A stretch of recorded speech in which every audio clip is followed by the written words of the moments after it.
Bonjour. Après avoir découvert, pour certains peut-être déjà la vidéo, comment bien préparer et remplir certaines parties d'une copie d'examen, nous allons voir maintenant comment soigner une copie d'examen, avec plusieurs questions auxquelles nous allons répondre.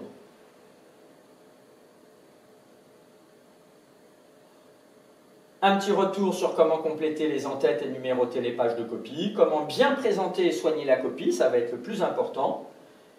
Et un petit rappel sur ai-je droit à plusieurs copies et pour les feuilles de brouillon. Alors, pour compléter les en-têtes et numéroter les pages de copie, c'est le haut des premières copies et le tout bas des premières copies. Ce sera expliqué le jour de l'examen, et comme je l'ai dit en introduction, n'hésitez pas à voir la vidéo que j'ai réalisée et qui en parle en détail. Alors, comment bien présenter la copie? Il faut que vous ayez bien en tête, comme peut-être les brevets blancs que vous avez pu faire ou les examens blancs que vous avez pu faire dans votre établissement scolaire, que ce n'est pas forcément quelqu'un qui vous connaît qui va vous corriger. Et là, pour un examen officiel, c'est forcément quelqu'un qui ne vous connaîtra pas et les copies sont anonymes. Donc, ce sera pour un correcteur et une copie soignée est toujours fortement appréciée. C'est plus agréable à lire, tout comme vous êtes absent, entre le cahier d'un élève qui n'est pas très soigneux et un élève qui soigne sa présentation, qui a une écriture propre, sans plein de ratures, vous choisirez forcément plus un cahier que l'autre. Donc, pour les conseils, privilégiez une écriture lisible concernant les mots, les chiffres, les signes. Là, je parle davantage d'une copie en mathématiques, mais c'est valable pour d'autres matières. Pensez à aérer les écrits en sautant des lignes, surtout que ce sont souvent des feuilles à petits carreaux. Donc, il ne faut pas hésiter à sauter une ligne régulièrement, voire parfois un peu plus entre paragraphes. Ne pas écrire dans les marges comme c'est demandé. Ne pas répondre trop vite pour éviter les ratures ou l'utilisation de produits tels Blanco qui parfois n'est pas toujours utilisé très proprement. Et pour ça, conseil, si vous avez un doute, vous pouvez chercher au brouillon, puisque vous avez le droit à autant de brouillons que vous voulez. Donc, comme je le disais, attention avec l'utilisation du Blanco. Je vous rappelle aussi que si vous mettez du Blanco, c'est pour attendre que cela sèche et quand c'est bien sec, réécrire par-dessus. Il y en a parfois qui mettent du Blanco et puis qui écrivent après ou en dessous.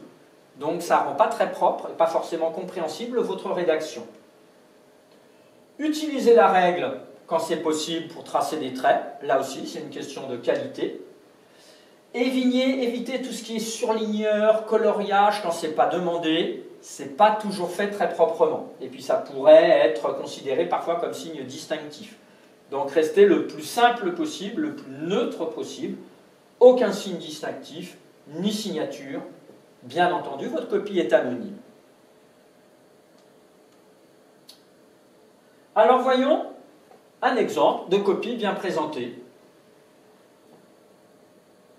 d'un de mes anciens élèves. Vous voyez, donc c'est sur petit carreau, mais c'est parfaitement lisible. L'élève n'a rien écrit dans la marge. Les exercices sont clairement identifiés, avec même les numéros, un petit résumé de l'énoncé. Donc les questions, c'est également numéroté. Tout est parfaitement lisible.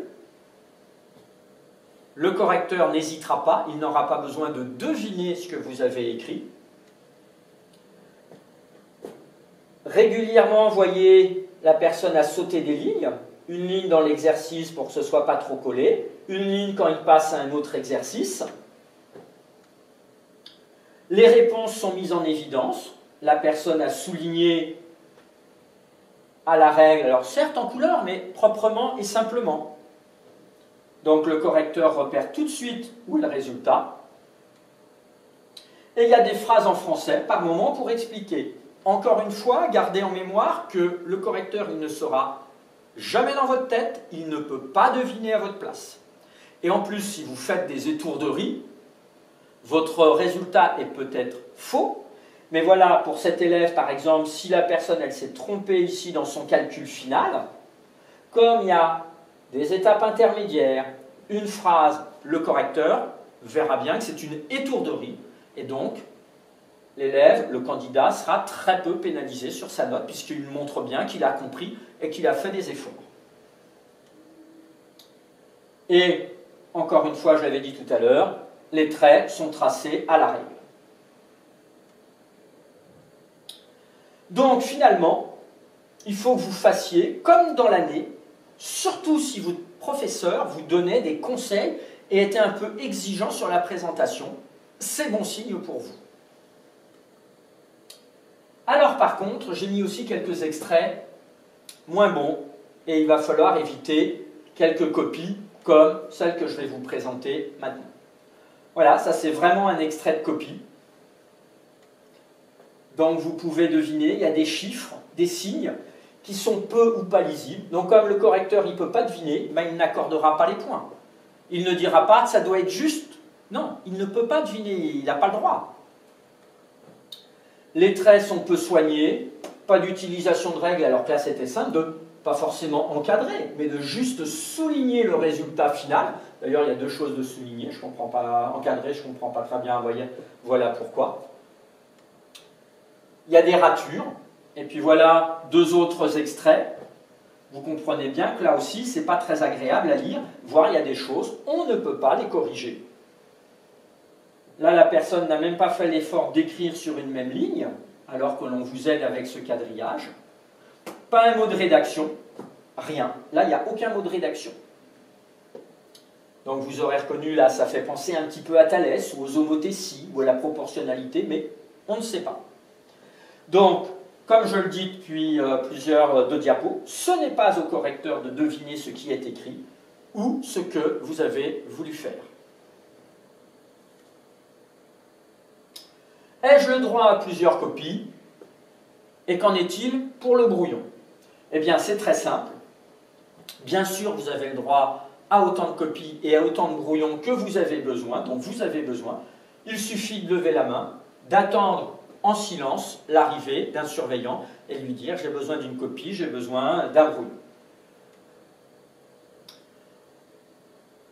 Petite remarque, ne surtout pas, le nœud a été un petit peu coupé par le interdit, ne surtout pas prendre une copie ou un brouillon d'une table voisine. Là, ce serait suspicion de triche, ça risque d'être compliqué pour vous. Quelques derniers conseils concernant le soin d'une copie. Préparez votre matériel au moins 2 jours avant, pour être sûr d'avoir votre règle, votre compas, si c'est en mathématiques, votre calculatrice, du blanco, suffisamment d'encre ou d'effaceur si vous utilisez cela pour écrire. Comme ça vous évitera, entre autres, des problèmes de soin. Encore une fois aussi, si jamais le jour de l'examen, vous vous apercevez en sortant votre matériel que vous avez oublié du matériel, demandez autour de vous, tant que le sujet n'est pas distribué, vous avez le droit d'emprunter du matériel à d'autres. Mais dès que le sujet est distribué ou qu'on vous dit vous allez à votre place, là c'est fini, il n'y a plus aucun échange possible. Sinon, encore une fois, il y a suspicion possible de triche.